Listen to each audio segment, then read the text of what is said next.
Evangelho de Mateus, capítulo 4, versos 1 a 11. Diz assim, irmãos, essa porção tão preciosa da palavra do Senhor. A seguir, foi Jesus levado pelo Espírito ao deserto para ser tentado pelo diabo. E depois de jejuar 40 dias e 40 noites, teve fome. Então o tentador, aproximando-se, lhe disse: Se és filho de Deus, manda que estas pedras se transformem em pão.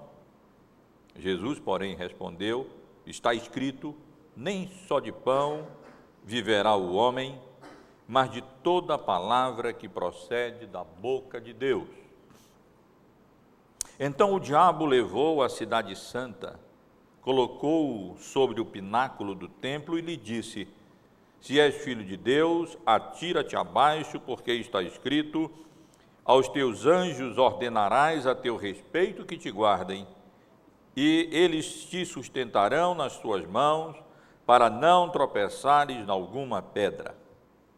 Respondeu-lhe Jesus: Também está escrito: Não tentarás o Senhor teu Deus.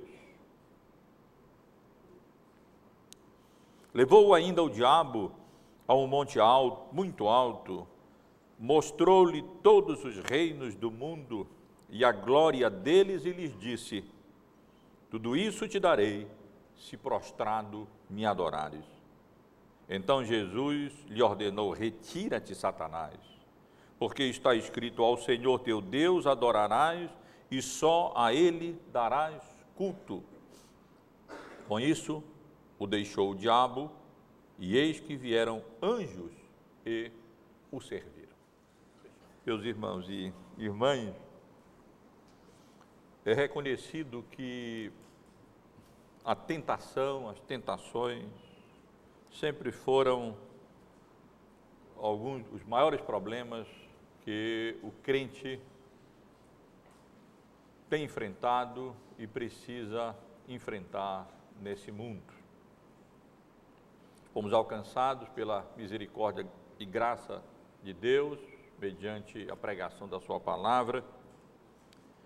Tivemos nosso coração transformado pela graça de Deus em Cristo Jesus. Fomos feitos novas criaturas, nascemos de novo, fomos regenerados, fomos justificados, mas isso não significa que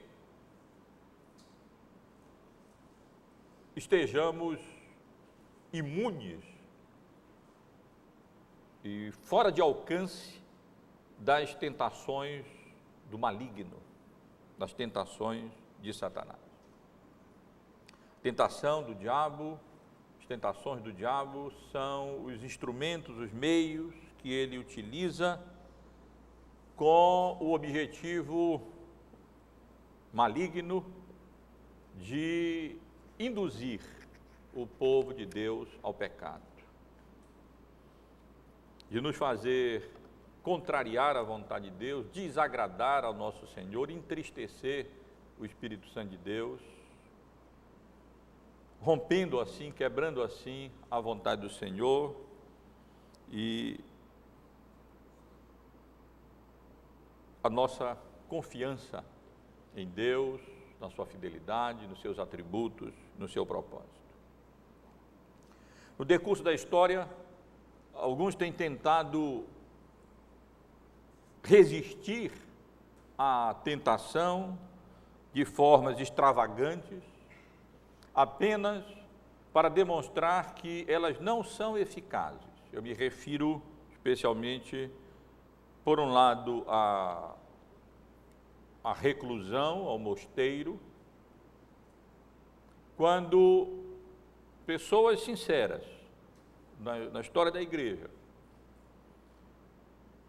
que tentaram, reconheceram ser tentados pelo diabo, e para fugir à tentação, se colocaram reclusos em mosteiros,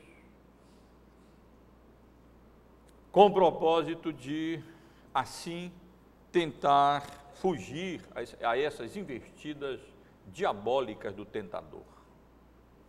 Apenas para descobrir que não é possível fugir da tentação. Nesse sentido, ainda que em mosteiros, ainda que se isolando do mundo, o diabo encontra meios e instrumentos para nos tentar. Outros tentaram resistir à tentação, também de maneira extravagante, mortificando literalmente a carne. Eu me refiro aos flagelos, que aqui e ali ainda contemplamos essas ações. Quando pessoas procuram fugir da tentação, submetendo a carne a todo tipo de privações, com o propósito de, assim, enfraquecê-la, fragilizá-la, na expectativa de poder, desse modo, resistir às tentações do maligno. E essas tentativas têm sido em vão. Outros ainda, na história da igreja, como por exemplo Joviano, um herege do século V da nossa era, ensinou que não existia mais a tentação, que o crente não era mais tentado. Segundo ele, por ocasião do batismo, a tentação é extinta na vida do crente e a partir daí ele não mais experimenta a tentação. Jerônimo se opôs ao seu ensino e, com uma expressão muito simples, lança por terra essa ideia quando ele disse: o batismo não afoga o diabo. E o diabo continua a tentar o crente. Meus irmãos e irmãs, a passagem que nós temos diante de nós é uma passagem importante na vida de Jesus, é uma passagem profunda. Somos incapazes de compreendê-la na sua profundidade. Há tantas lições contidas aqui. E mesmo há questões que eu sequer me proponho a tentar solucionar. Os irmãos têm acompanhado a nossa exposição do Evangelho de Mateus, desde o início até aqui, o Evangelho do Rei. Temos já considerado a genealogia do rei, a concepção do rei, o reconhecimento do rei, a infância do rei, o arauto do rei, a superioridade do rei. E no domingo passado nós vimos o batismo do rei, ou melhor ainda, a ordenação do rei, a posse do rei, a coroação do rei, através do seu batismo, da sua unção pelo Espírito e do reconhecimento da parte do Pai, que declarou: este é o meu Filho amado, em quem eu me comprazo. E hoje, meus irmãos, eu quero considerar esta porção diante de nós, conhecida como a tentação de Jesus. Na realidade, mais do que a tentação de Jesus, o que nós temos aqui é, de fato, a prova do rei, a prova a que o rei foi submetido. Melhor ainda, a aprovação do rei. Melhor ainda, o triunfo do rei. Quando o Espírito Santo conduziu o Senhor Jesus ao deserto, exatamente com o propósito de que ele fosse tentado pelo diabo, fosse submetido àquele teste, àquela prova, em que ele triunfou de maneira cabal, perfeita, em tudo aquilo em que o primeiro Adão fracassou de maneira flagrante. Como eu mencionei para os irmãos, há questões aqui difíceis, irmãos, de considerar, de responder. E nós não precisamos estranhar encontrar na Bíblia passagens difíceis, afirmativas que nós não conseguimos compreender e entender, porque isso não se trata de palavra humana. A Bíblia foi escrita por homens, inspirados por Deus, é verdade, mas é palavra de Deus. E fala de realidades e revela realidades transcendentais que nós, muitas vezes, não conseguimos compreender. Especialmente quando relacionadas à natureza divina, à natureza de Cristo.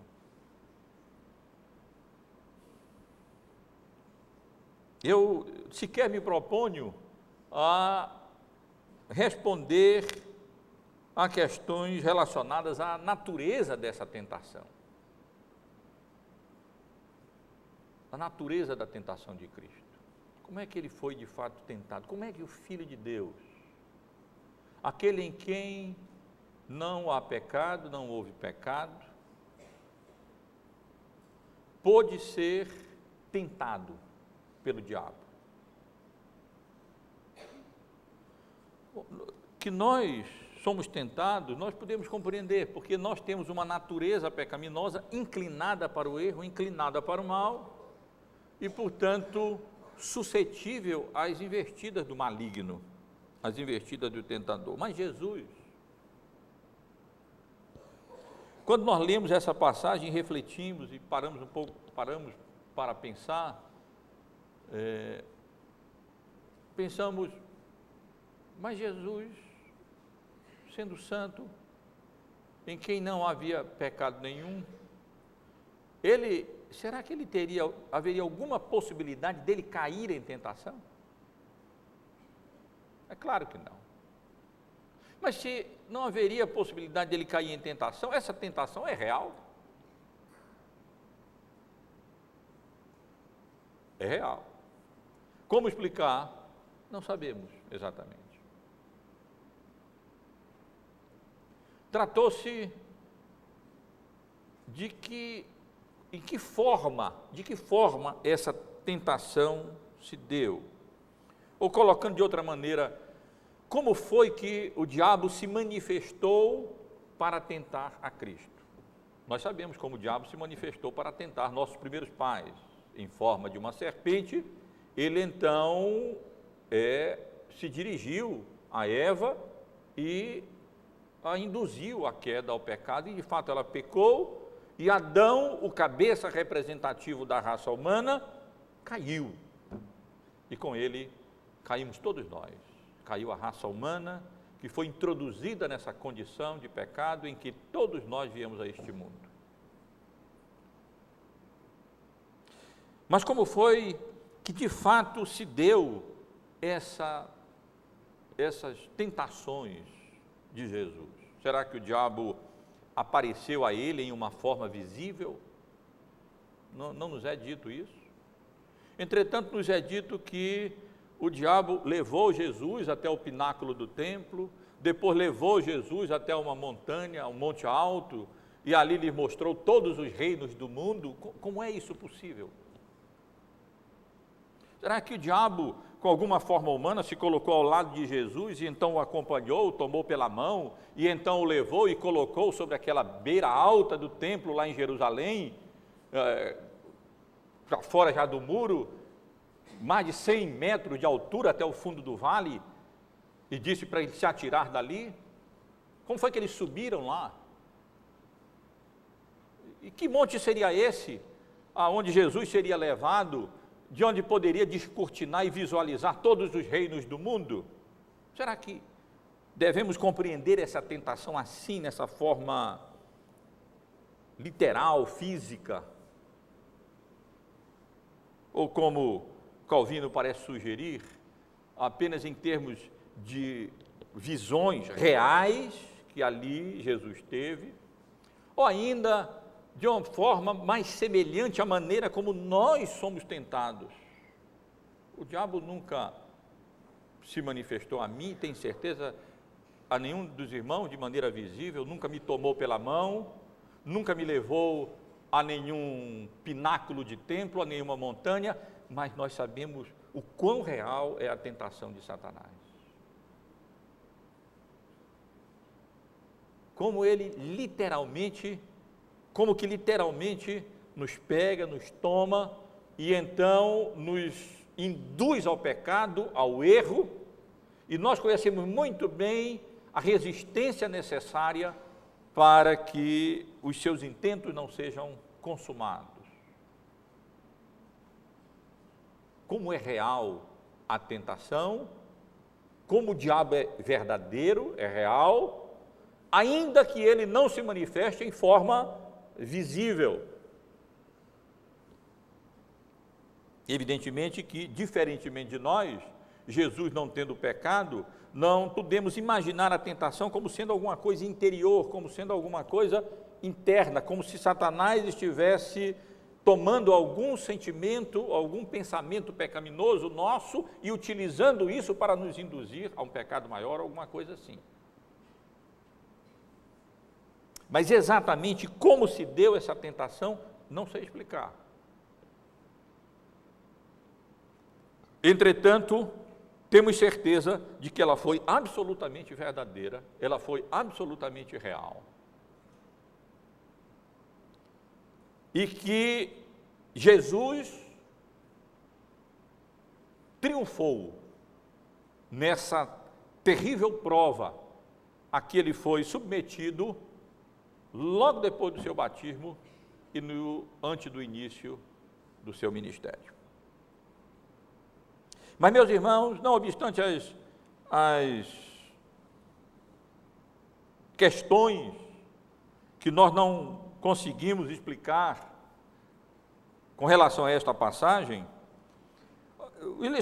as lições gerais são claras. O que aconteceu aqui, de um modo geral, é compreensível sem maior dificuldade e contém instruções e lições para nós. Vamos, portanto, irmãos, considerar, com a graça de Deus e a iluminação do Espírito Santo, esses primeiros versículos do capítulo 4 do Evangelho de Mateus, onde encontramos o relato da tentação de Jesus, sob o tema A Prova do Rei. Se os irmãos preferirem, a aprovação do Rei. Se preferirem ainda, melhor ainda, o triunfo do Rei diante das tentações do grande inimigo do seu reino, do grande inimigo das nossas almas. E eu chamo a atenção dos irmãos para as circunstâncias em que essa prova de Cristo ocorreu, nos versículos 1 e 2 do capítulo 4, as provas em si, do verso 3 até o verso 10, e a vitória, o triunfo de Cristo, mencionado especialmente no versículo de número 11. Com relação às circunstâncias em que ocorreu a tentação de Jesus, essas provas a que ele foi submetido, chamo a atenção dos irmãos e tento responder algumas perguntas. Primeiro, quando foi que isso aconteceu? Uma simples palavra indica aqui: a seguir foi Jesus levado pelo Espírito ao deserto. A seguir indica que esse acontecimento ocorreu logo depois do relato que nós consideramos aqui no domingo passado, isto é, o batismo de Jesus, ou melhor, a ordenação de Jesus, a posse de Jesus, posse do rei, a coroação do rei, que envolveu as três pessoas da Trindade no seu batismo, na sua unção pelo Espírito Santo e no testemunho do Pai: esse é o meu filho amado em quem me compraz. Logo após aquele evento, logo após aquele acontecimento, aquele clímax em que Jesus é como que oficialmente coroado para o exercício do seu ministério, para o qual ele vinha se preparando durante os 30 anos da sua vida, antes que efetivamente ele iniciasse o seu ministério profético da pregação do Evangelho,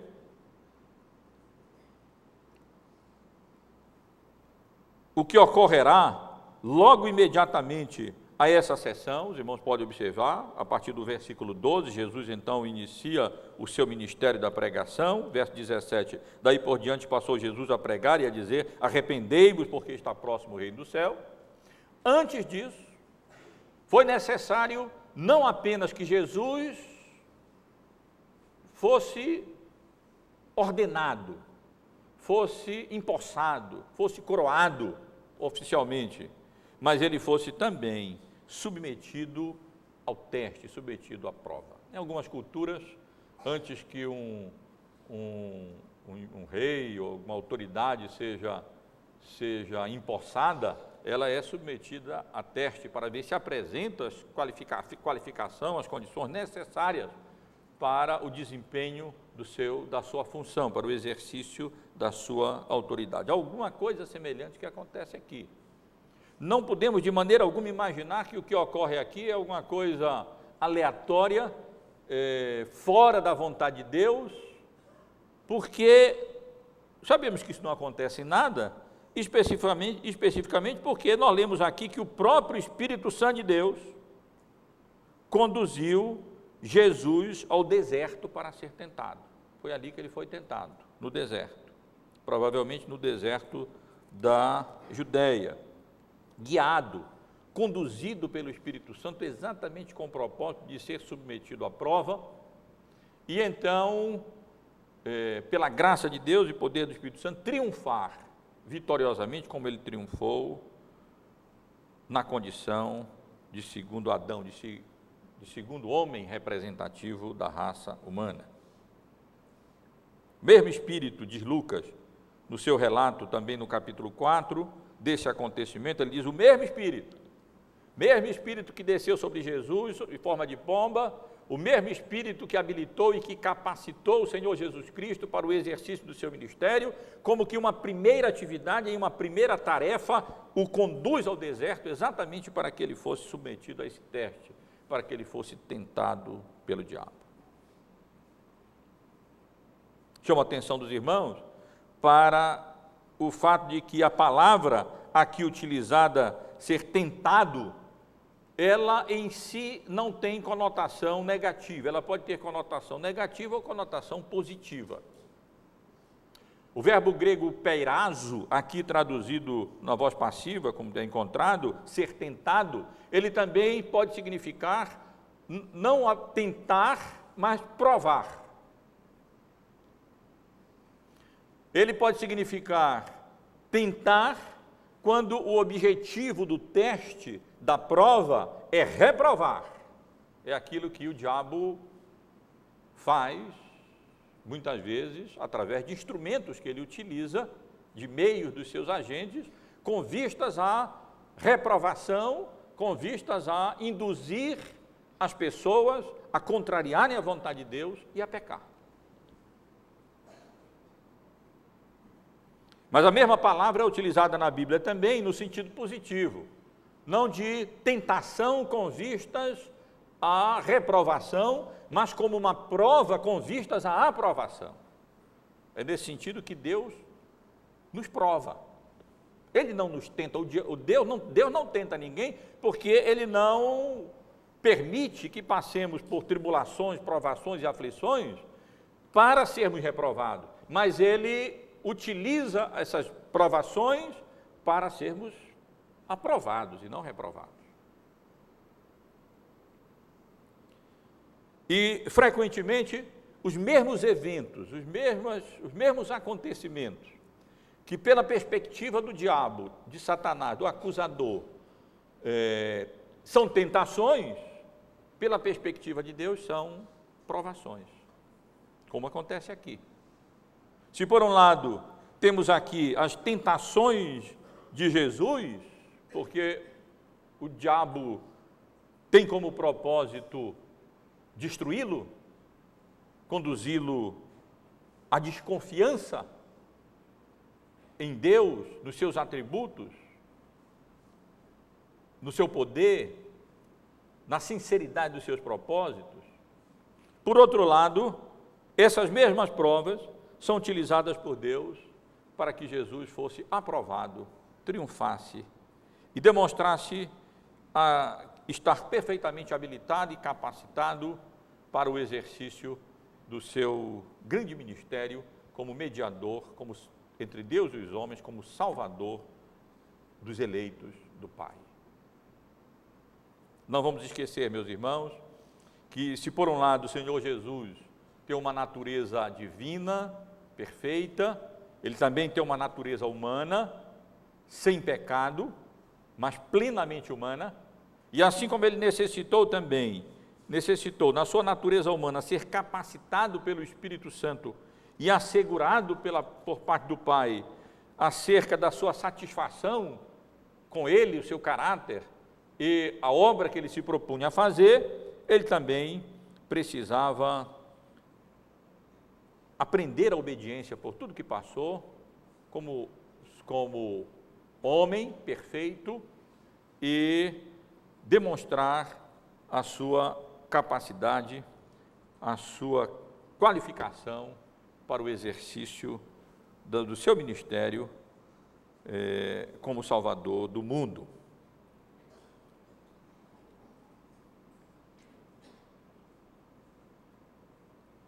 Com relação às condições em que Jesus foi tentado, ele foi tentado após passar 40 dias jejuando no deserto.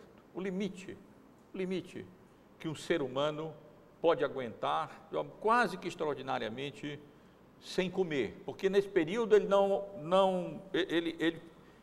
ele jejuou completamente. Lucas deixa claro que ele passou esse período sem nada comer. Certamente Jesus não esteve ali apenas em abstinência de alimento, apenas jejuando, mas ele esteve ali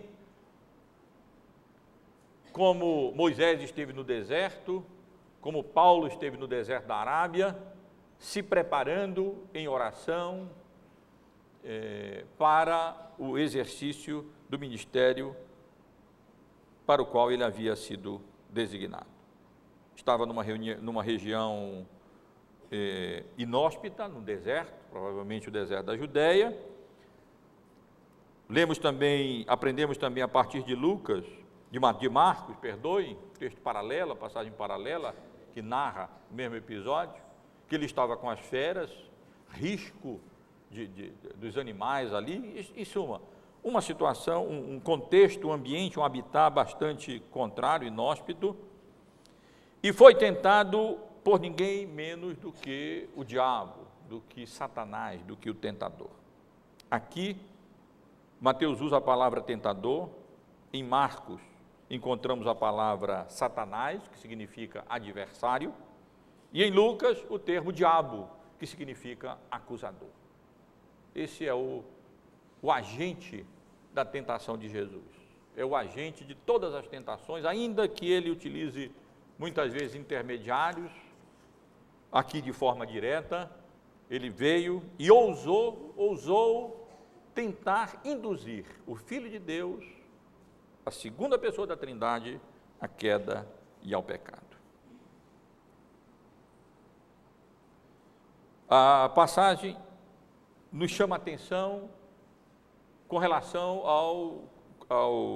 às semelhanças e contrastes com a tentação de Adão, o primeiro cabeça representativo da raça humana.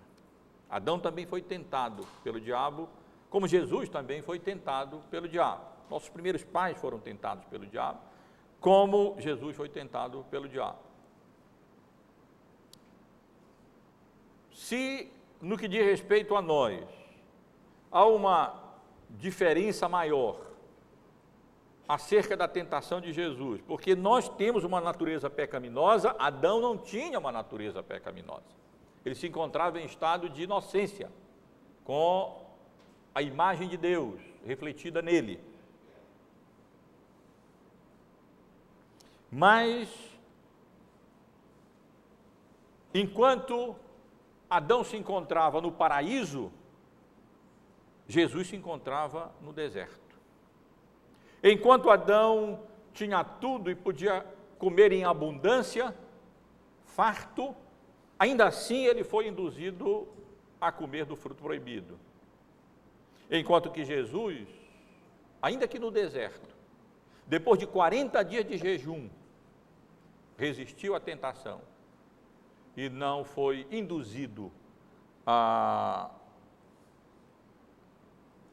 contrariar a vontade de Deus e satisfazer as suas necessidades fora do tempo e da forma que agradaria a Deus.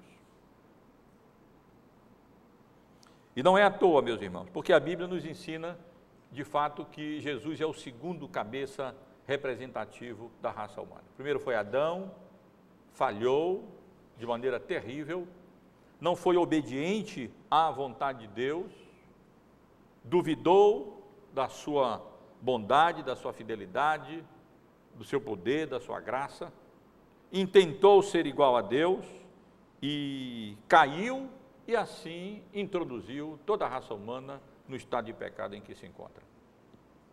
Enquanto que Jesus foi o segundo Adão e que veio para salvar os seus eleitos e foi absolutamente bem-sucedido em tudo aquilo que o primeiro Adão falhou, inclusive ao sair vitorioso na tentação a que foi, nas tentações ou nas provas a que foi submetido. Essas são as circunstâncias, irmãos, em que a tentação do Senhor Jesus ocorreu. Logo após a sua coroação, logo antes do início do seu ministério, no deserto, pelo próprio tentador, pelo próprio diabo, pelo inimigo das nossas almas, aquele anjo de luz que caiu e se opõe a Deus e tem como propósito destruir os planos eternos de Deus e se lança de maneira especial contra o Messias, contra o Salvador e contra o seu povo, somos nós contra a sua igreja.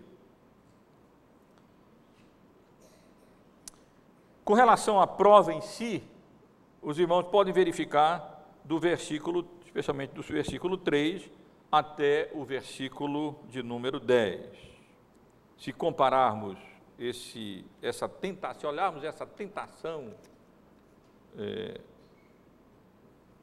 a que Jesus foi submetido como uma prova, podemos dizer que ela tinha 3 quesitos.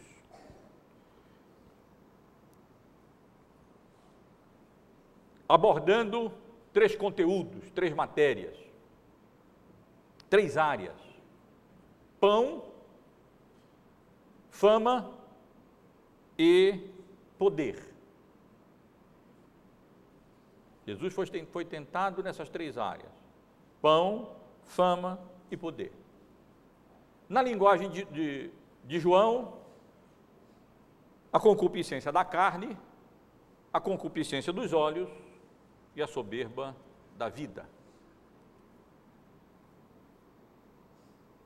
Com relação à primeira tentação, os irmãos podem acompanhar nos versículos 3 e 4, o que temos aqui é um apelo à satisfação de uma necessidade legítima. Jesus estava 40 dias sem comer.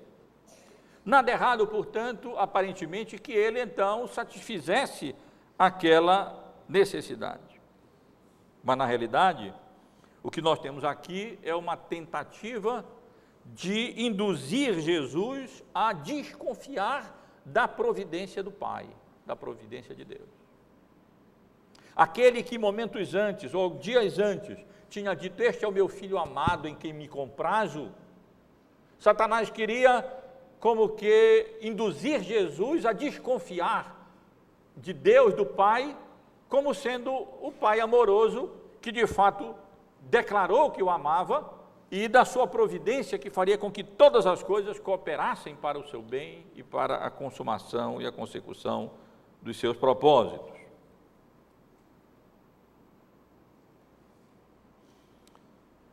Então o tentador, aproximando-se, disse: se és filho de Deus. A nossa tradução parece indicar que ele está sugerindo aqui uma dúvida. Na realidade, no texto original, não. Ele não está duvidando, não está dizendo se és filho de Deus, mas se, como de fato és filho de Deus, ou se, como Deus acabou de declarar que tu és o Filho amado em quem ele se compraz, e não há o que questionar a isso, então transforma essas pedras em pães e então satisfaz a tua necessidade. Não é correto, não é apropriado que depois de 40 dias de fome, continues com fome, quando tens poder para fazer isso. Então, se és filho de Deus, Deus te ama, Ele acabou de declarar isso, então por que tu não transformas essa pedra em pão com o poder que tem, e então satisfazes a tua necessidade? Pareceria alguma coisa razoável, como às vezes as tentações do maligno parecem razoável, especialmente quando elas dizem respeito à satisfação das nossas necessidades, por meios que não são aqueles meios de Deus, e que não trazem sossego e conforto e paz ao nosso coração.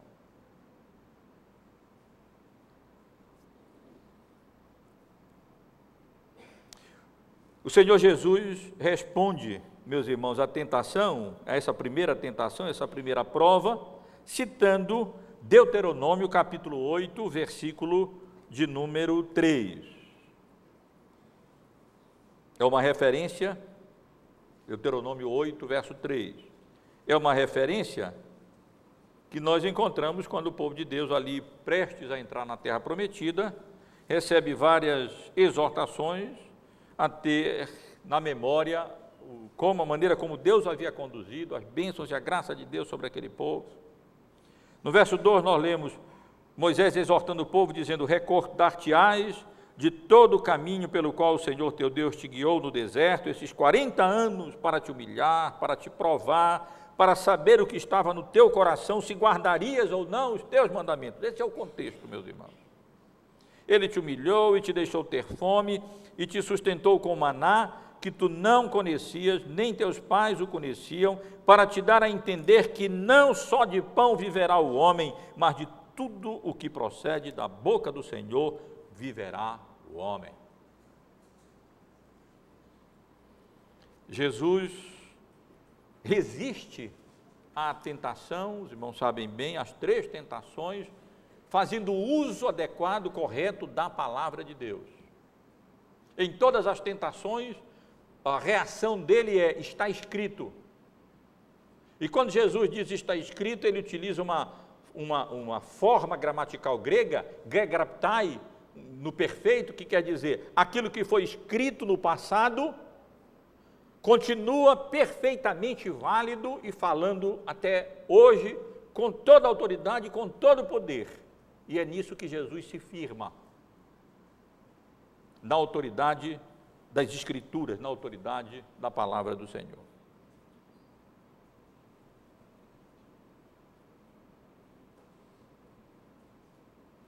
E ao responder, citando esse texto, que eu acabei de ler, Jesus mostra e manifesta plena confiança na providência de Deus, na providência do Pai.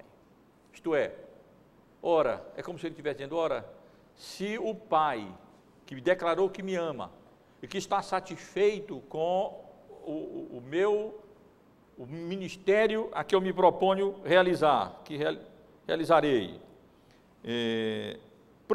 providenciou maná do céu, para suprir a necessidade do seu povo, de uma maneira extraordinária no deserto, não poderia e não faria o mesmo, e não é suficiente para fazer o mesmo nas minhas necessidades e nesse jejum, e não pode de uma forma extraordinária, como no deserto proveu maná para suprir a fome de milhares, talvez ali 2 milhões de pessoas, naquela peregrinação durante 40 anos no deserto.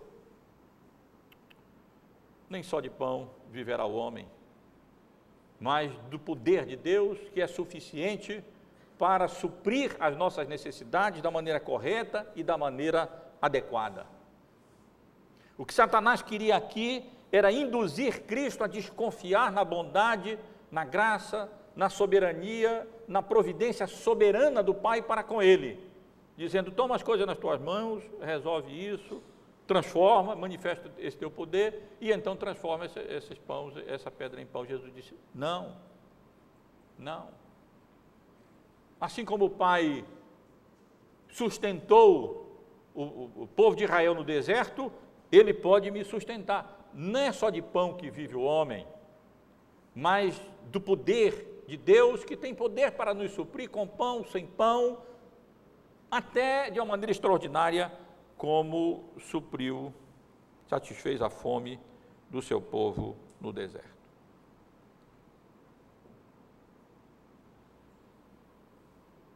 E nós também, irmãos, precisamos aprender a confiar na providência de Deus. Essa é uma das grandes tentações que nós experimentamos. Confiar na providência de Deus. Confiar no fato de que o nosso Redentor é também governante supremo do universo, tem todas as coisas nas suas mãos, e faz com que todas as coisas operem juntas, concorram, cooperem para o bem daqueles que lhe amam, para o bem daqueles que são chamados por Ele. Ele pode permitir sermos tentados, como Jesus foi tentado, pode permitir passarmos por desertos, por tempos difíceis, aflições, privações, parece que as nossas necessidades não estão sendo supridas, e os irmãos sabem a tentação que temos de dar um jeito e suprir da nossa maneira e fazer aquilo que quisermos fazer, sem confiarmos na providência soberana do Pai de Deus para conosco. Jesus foi absolutamente vitorioso, e ao invés de ser induzido a desconfiar da providência de Deus, deu uma demonstração inequívoca da sua absoluta confiança na providência do Pai, ao dizer: nem só de pão viverá o homem, mas de toda a palavra que procede da boca de Deus.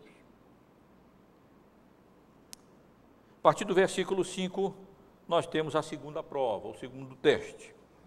Não satisfeito por não haver conseguido induzir o Senhor Jesus à queda, o diabo se lança novamente contra Cristo e o tenta com um apelo à vaidade.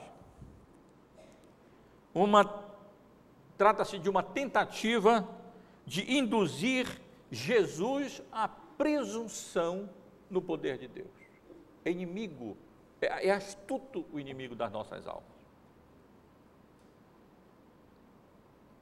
É como se ele dissesse assim: bom, já que tu tens tanta confiança em teu Pai, ao ponto de dizer que não precisa nem transformar pedra em pão, porque nem só de pão viverá o homem, portanto, ordinário ou extraordinariamente, Deus suprirá necessidades, então demonstra essa tua confiança tão inequívoca.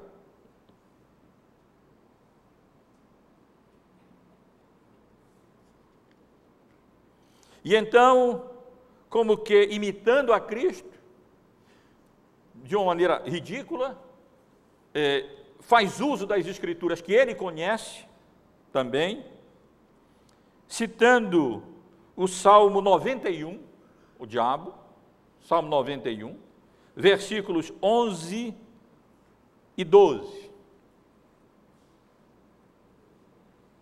O Salmo 91 é uma uma expressão de adoração, de louvor a Deus, de confiança a Deus como nosso refúgio e baluarte em quem nós confiamos. No verso 9 nós lemos: pois disseste, o Senhor é o meu refúgio, fizeste do Altíssimo a tua morada, nenhum mal te sucederá. Verso 10, praga nenhuma chegará à tua tenda, porque aos teus anjos dará ordem a teu respeito para que te guardem em todos os teus caminhos. Eles te susterão nas suas mãos, para não tropeçares em alguma pedra. Preciso ler o salmo todo. Trata-se de um salmo de confiança no cuidado de Deus,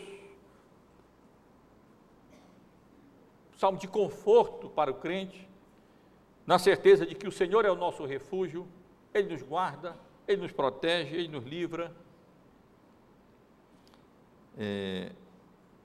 do mal.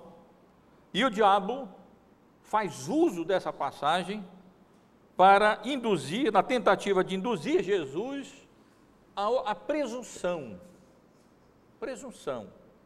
de fazer aquilo que na verdade ele não deveria fazer.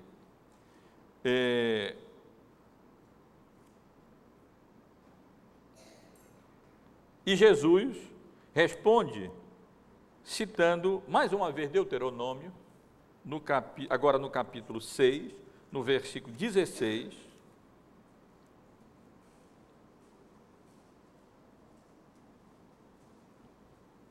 em uma referência àquela circunstância em que o povo de Deus, depois de ter saído do Egito, ser libertado de uma maneira tão poderosa e tão graciosa por Deus, através de Moisés, se queixou, reclamou, dizendo, para que nos tiraste do Egito, nos trouxesse para esse deserto, para nos matar de fome e de sede?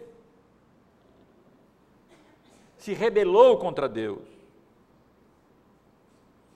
E nos versos 13 em diante nós lemos, e no verso 16 nós lemos, não tentarás o Senhor teu Deus como o tentaste em Massá.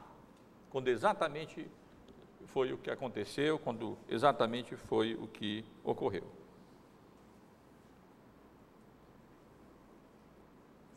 Na realidade, irmãos, atender à sugestão de Satanás, se Jesus tivesse atendido, não seria demonstração de confiança em Deus, como ele estava sugerindo ali.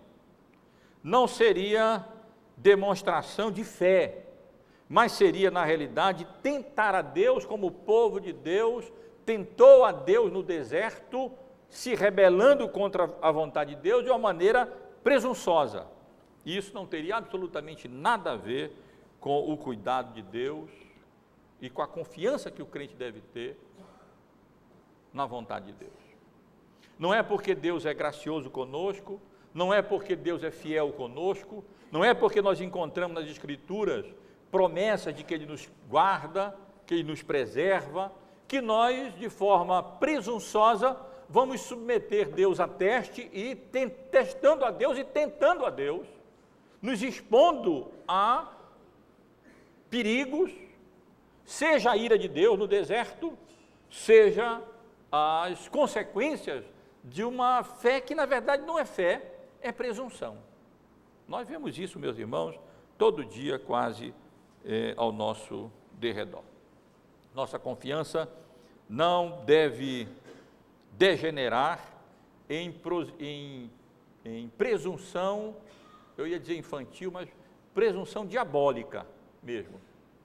Quando o diabo, à semelhança do que tentou fazer com o Senhor Jesus Cristo, ele se propõe a como que testar a nossa fé, provar a nossa confiança, mas na verdade com o propósito de suscitar em nós presunção, isso sim. Fazemos isso quando, por exemplo, negligenciamos as regras de saúde. É presunção, negligenciar a nossa saúde e dizer, não, Deus nos guarda, Ele vai nos preservar. se nós mesmos tentamos a Deus, não observando aquilo que representa a vontade de Deus no que diz respeito à nossa saúde. Não é confiança, é presunção, quebrar as leis da natureza e imaginar que nós sairemos delas incólumes, disso incólumes. Não. Seria presunção Jesus se jogar lá de cima, sem propósito, sem razão, sem necessidade, e esperar que fosse aparado pelos anjos e então caísse daquela altura de mais de, cerca de 150 metros no fundo do vale e nada lhe aconteceria. Isso não é fé, nem confiança, isso é presunção, tão comum ao nosso derredor, inclusive no meio dito evangélico. Quando fé é constantemente confundida com presunção.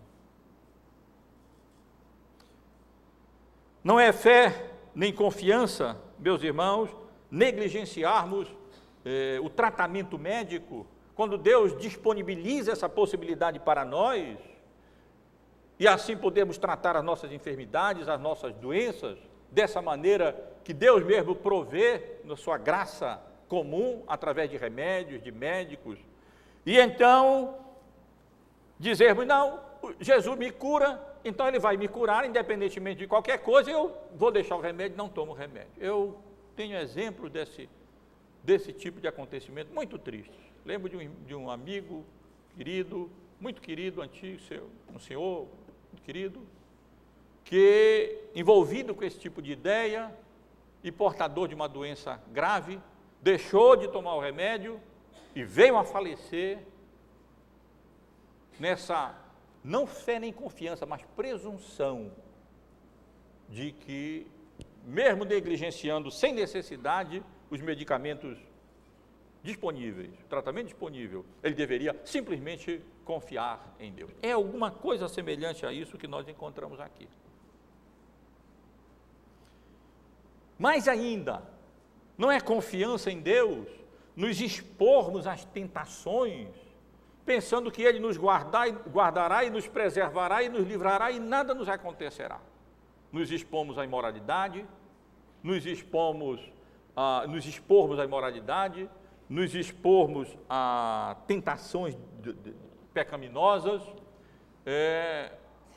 desnecessariamente, achando que nós, de alguma maneira, sairemos imunes a essas tentações.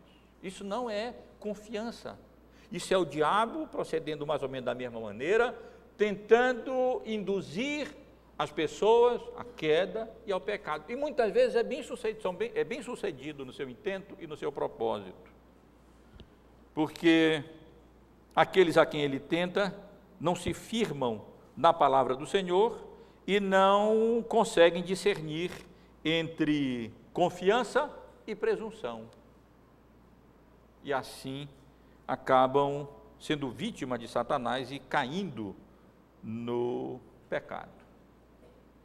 Portanto, meus irmãos, o que o diabo quis aqui, nesse seu segundo teste, nessa segunda tentação, foi induzir o Senhor Jesus Cristo à presunção, a fazê-lo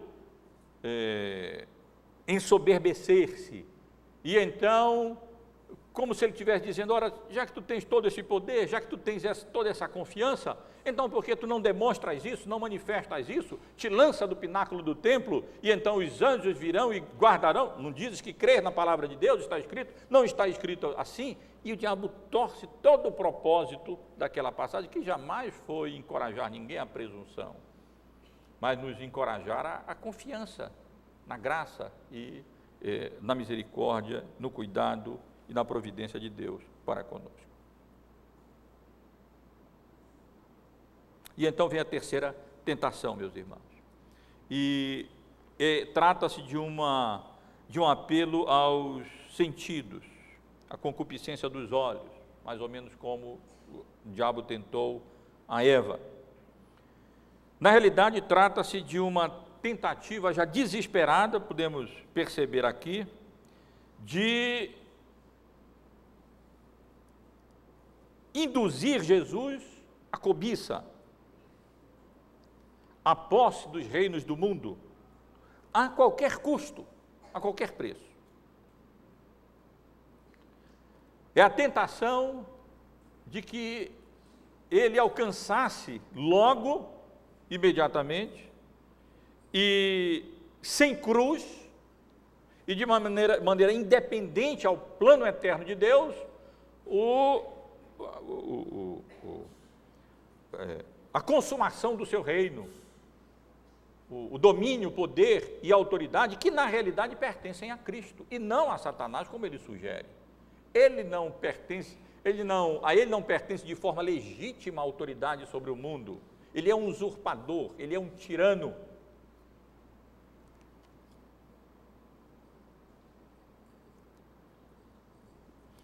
E Jesus repele Satanás, meus irmãos, com firmeza e com santa indignação, quando ele diz: retira-te, Satanás. E quando ele diz retira-te, ele não indica apenas a indignação de Jesus, mas indica também a sua autoridade. Aqui está falando o Filho de Deus, com toda a autoridade que ele tem. Chega, passou dos limites, reda Satanás, retira-te, Satanás. E então cita ainda Deuteronômio, os irmãos podem verificar, capítulo 6, que lemos há pouco, um pouco antes, nos versos 13 até o verso de número 14. Naquelas mesmas instruções de Moisés ao povo, antes de entrar na terra prometida, ele adverte ao povo: cuidado com os deuses da terra, não vão cair na tentação da idolatria, da adoração de ídolos, do pecado. Verso 12: guarda-te, para que não esqueças do Senhor que te tirou da terra do Egito e da casa da servidão. 13: o Senhor teu Deus temerás, a Ele servirás e pelo teu nome jurarás.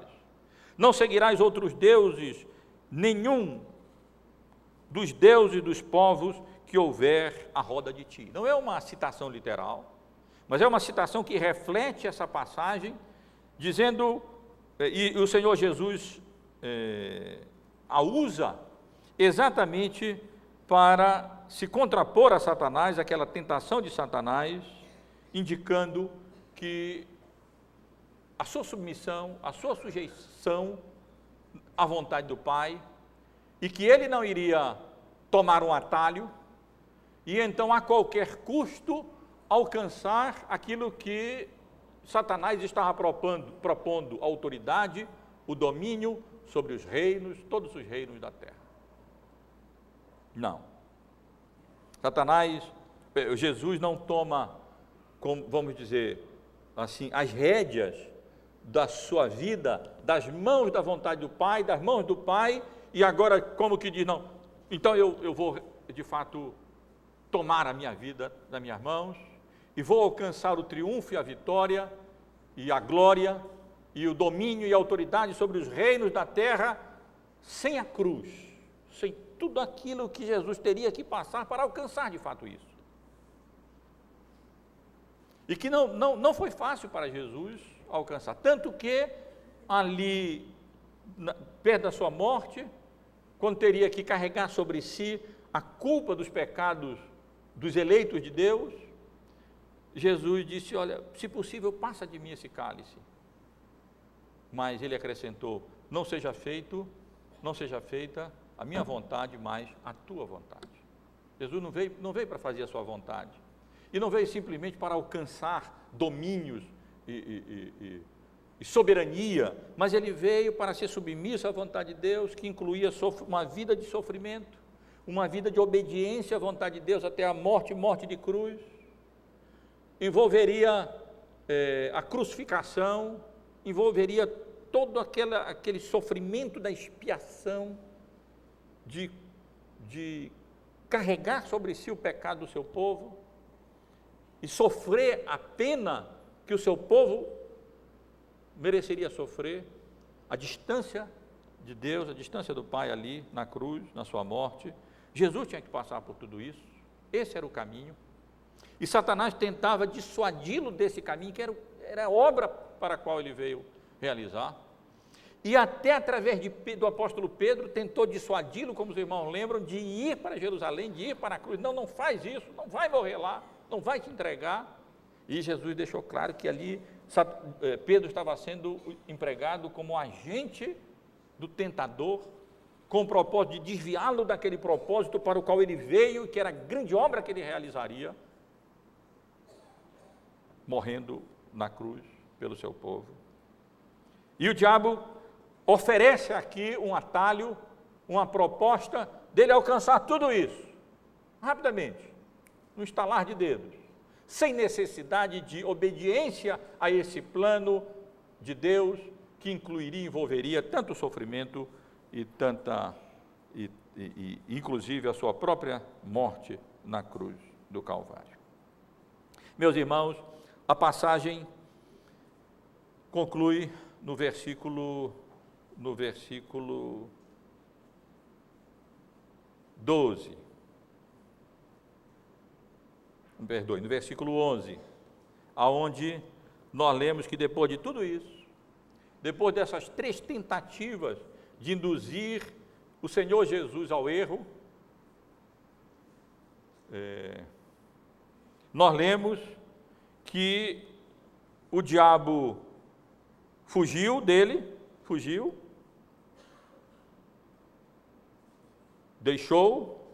com isso deixou o diabo, e eis que vieram anjos e o serviram.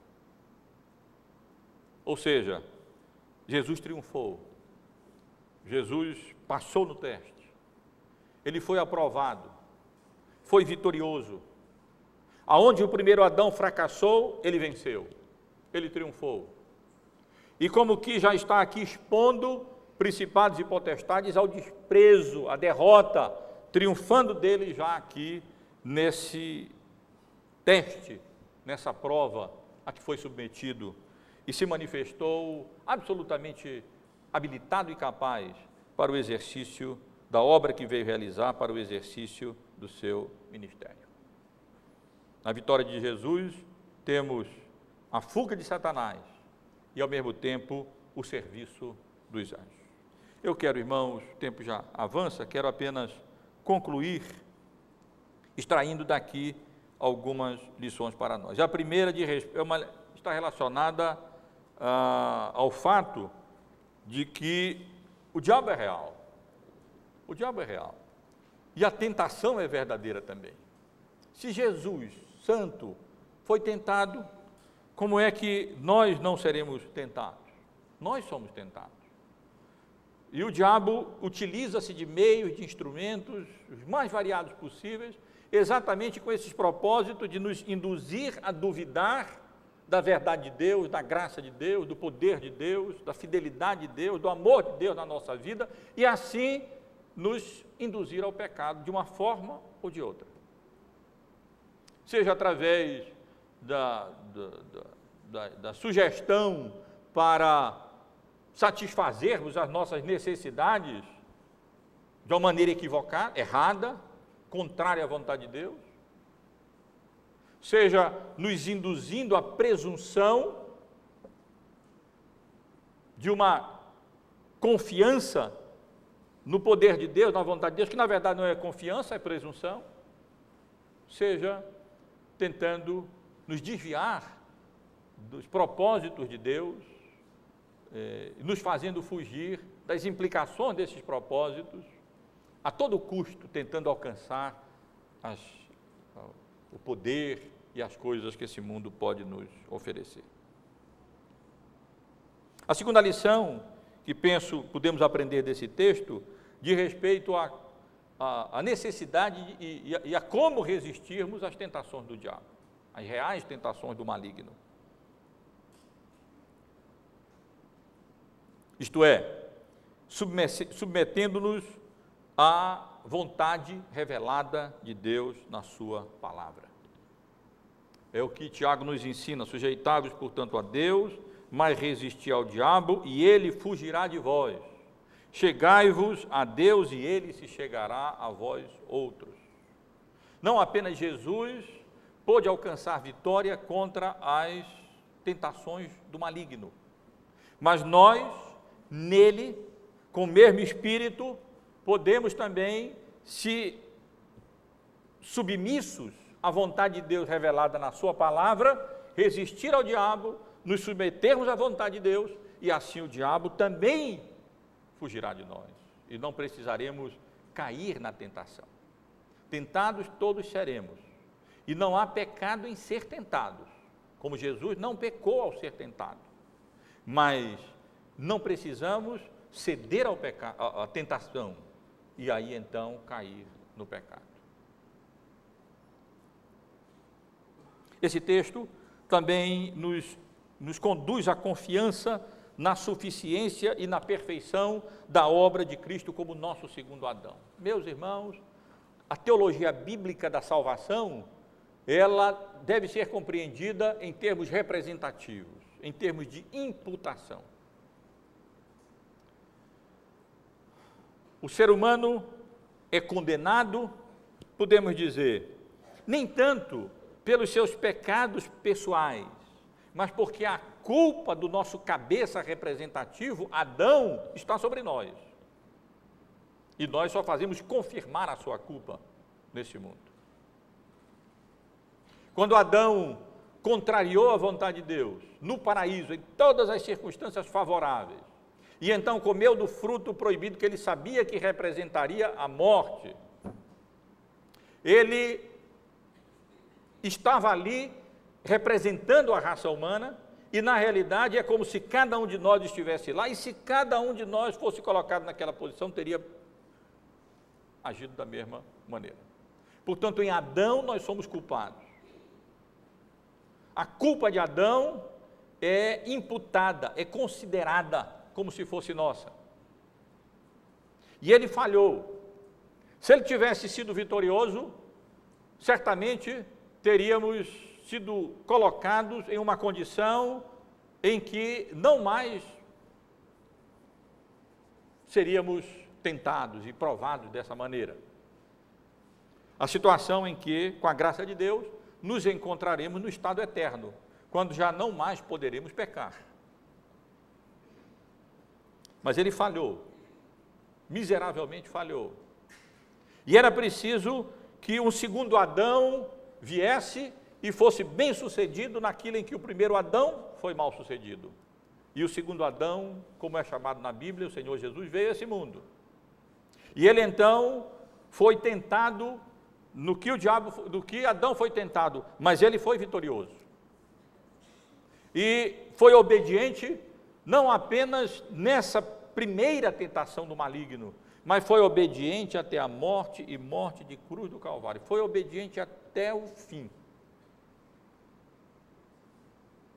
E aí então, ao ser obediente até o fim, ele adquiriu a justiça que nós não temos. E do mesmo modo como a culpa de Adão é considerada nossa, de pecadores, de modo que todos nós somos pecadores aos olhos de Deus desde que nascemos, porque herdamos já a culpa do pecado dos nossos primeiros pais, assim também somos salvos, não por justiça própria, mas porque a justiça de Cristo, o segundo Adão, que realizou obra perfeita, foi e vitoriosa, é considerada nossa. Nossa de quem? De todos quantos se confiam a Ele e creem nele como único e suficiente Salvador. É a doutrina bíblica da justificação através da imputação. Assim como o homem é condenado pela imputação do pecado de Adão, aqueles que são salvos pela imputação da justiça de Cristo, o segundo Adão. E aqui nós vemos como nós estamos em boas mãos. Não mais nas mãos de Adão e Eva e da fragilidade deles na queda, mas na mão do segundo Adão, que reagiu às tentações, não cedendo às concupiscências da carne, às concupiscências dos olhos e à soberba da vida, mas com a palavra de Deus, está escrito, e a sua confiança e a sua submissão na fidelidade do Pai, no poder de Deus, nas promessas de Deus, em todas as áreas em que ele foi tentado.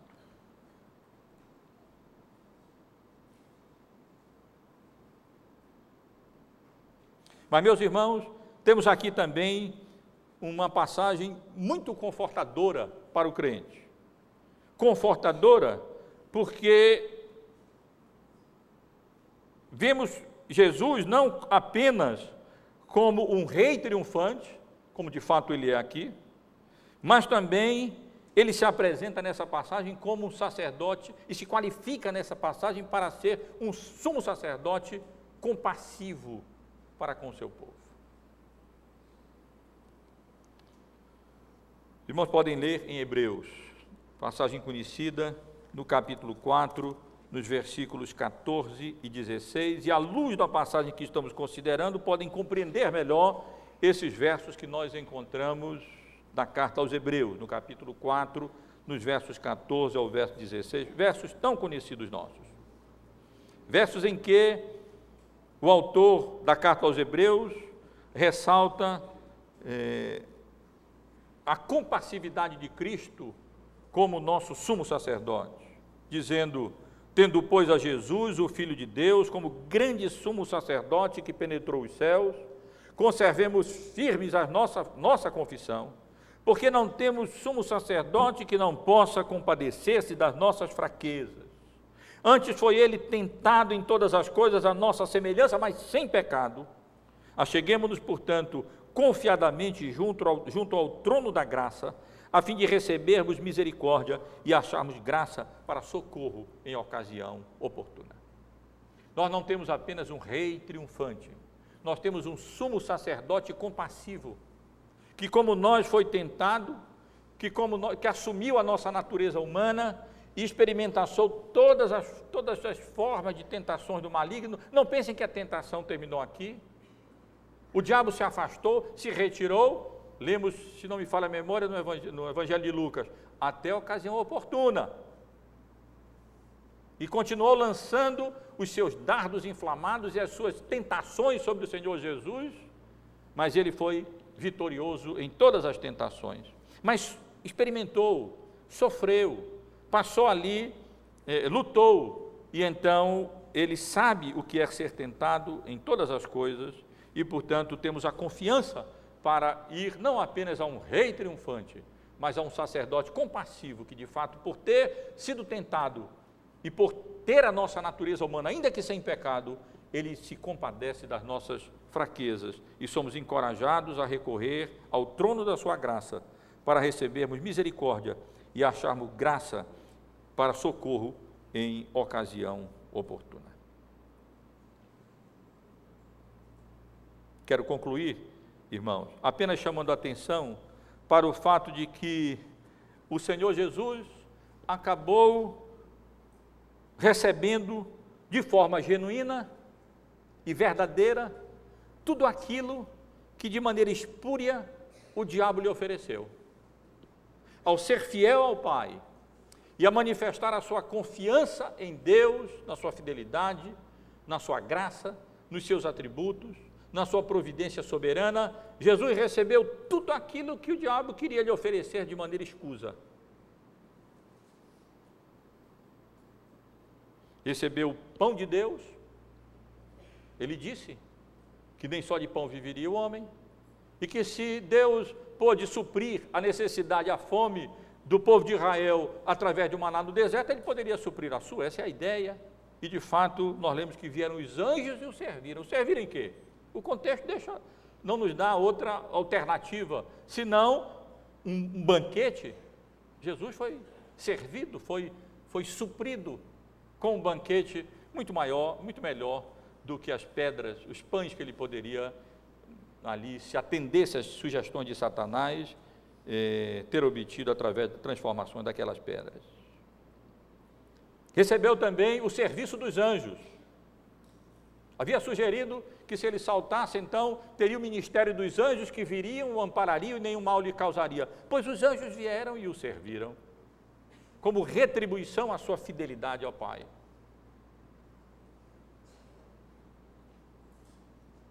E mais ainda, nós sabemos que Jesus receberia, como recebeu, toda a autoridade sobre os céus e sobre a terra.